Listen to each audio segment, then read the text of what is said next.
ఈరోజు కథ తోటకూర వృక్షం. పూర్వం శంభుదాసు, దండపాణి అనే ఇద్దరు అన్నదమ్ములు ఉండేవారు.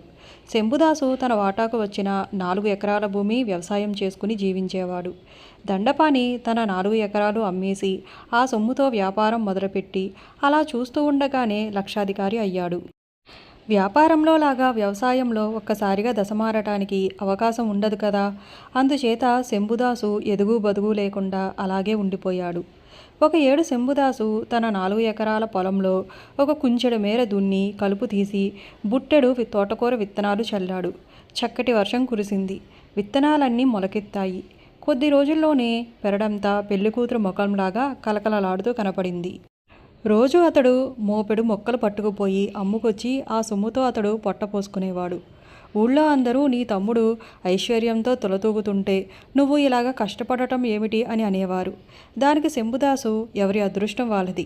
వాడి అదృష్టం బాగుండి ఏదో ఇంత సంపాదించుకున్నాడు అని నేను సంతోషించాలే గాని వాటాకు వెళ్ళకూడదు అని సమాధానం చెప్పి తనకు ఉన్నదానితో తృప్తిపడేవాడే కానీ తమ్ముణ్ణి చూసి ఏమాత్రం అసూయపడేవాడు కాదు. పొలంలో పెరిగిన తోటకూర మొక్కలన్నింట్లోకి ఒక మొక్క చాలా ఎత్తుగా పెరిగి చూడటానికి ఎంతో ముచ్చటగా ఉండేది. దాన్ని పీకటానికి మనసొప్పక అలా వదిలేసేసరికి అది ఒక పోక మొక్క అంత ఎత్తు పెరిగింది. ఆ దారిని పోయే రైతులంతా దాన్ని చూసి ఆశ్చర్యపోయి, తోటకూర మళ్ళు మేము చిన్నప్పటి నుంచి వేస్తూ ఉన్నాం, కానీ ఎప్పుడూ ఏ మొక్క ఇంత ఎత్తుగా ఏపుగా వృక్షంలాగా ఎదగడం మేమెరుగము అనేవారు. ఆ మొక్కను అందరూ తలా ఒక విధంగా మెచ్చుకుంటూ ఉండేసరికి అతడు దాన్ని అన్ని మొక్కలకు మళ్ళీ అమ్మేయకూడదు అని నిశ్చయించుకున్నాడు. అది అలా పెరిగి ముదిరిపోయింది కనుక పులుసులో వేసుకున్నా కూర వండుకున్నా అంత రుచిగా ఉండదు కూడా. కనుక దాన్ని ప్రదర్శనకే ఉంచేయాలని నిశ్చయించుకున్నాడు.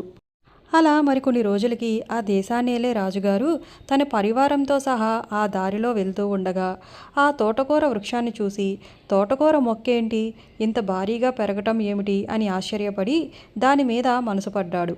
అప్పుడు శంభుదాసు, ప్రభు, ఈ మొక్క నా పెరట్లో కన్నా మీ ఉద్యానవనంలో నాటించవలసిన 1వ జాతి మొక్క అన్నాడు. రాజుగారికి ఆ మాటకి మహా ఆనందం కలిగింది. శంభుదాసు ఆ చెట్టును చుట్టూ 1 అంగుళం మేర వేలుతో సహా పెకిలించి రాజుగారి పక్కనే రథం పైన ఉంచి వారి ఆజ్ఞానుసారం తాను కూడా ఆయనతో ఉద్యానవనానికి వెళ్ళి అక్కడ దాన్ని స్వయంగా పాతి రాబోయాడు. వచ్చేటప్పుడు రాజుగారు అతనికి పెద్ద వరహాల మూట ఒకటి బహుమతిగా ఇచ్చి సత్కరించి పంపించారు.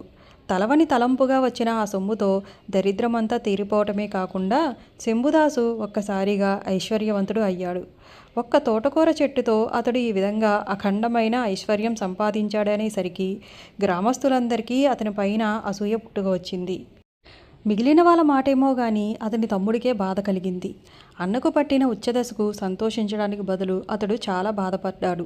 అతనికి మంచి రోజులు వచ్చాయి, నాకు మళ్ళీ నా అన్న కూడా సుఖపడతాడు అని అనుకోవటం మానేసి తన సొమ్మేదో అతడు తినేస్తున్నట్లుగా పరిపరి విధాల పరితపించాడు దండపాణి.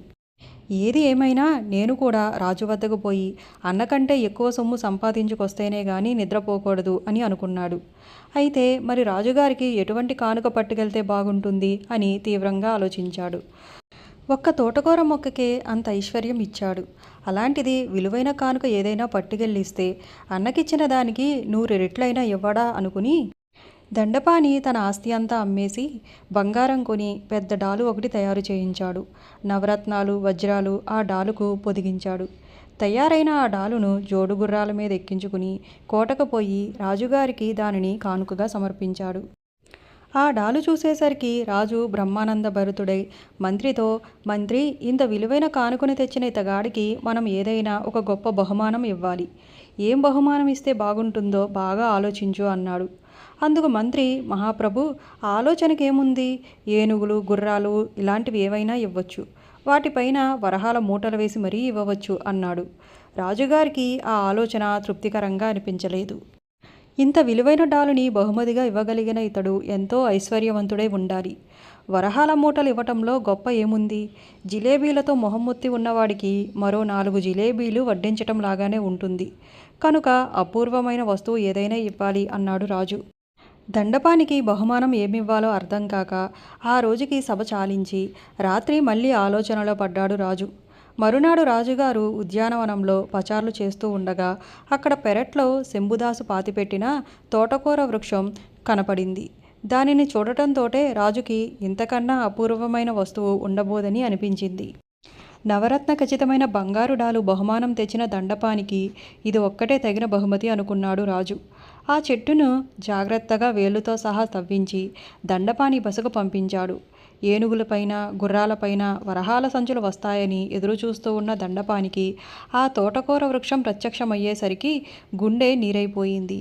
ఆ తోటకూర వృక్షం దగ్గరికి పోయి నిలబడి, నా ఐశ్వర్యమంతా హరించిన ఓ తోటకూర వృక్షమా, నిన్ను నేనేం చేసుకోను? చేవగల మరో మొక్క అయితే ఎండబెట్టి పొయ్యిలోనైనా పెట్టుకోవచ్చు. నిన్ను ఏం చేసుకోను అంటూ కంటికి మింటికి ఏకధాటిగా ఏడవసాగాడు.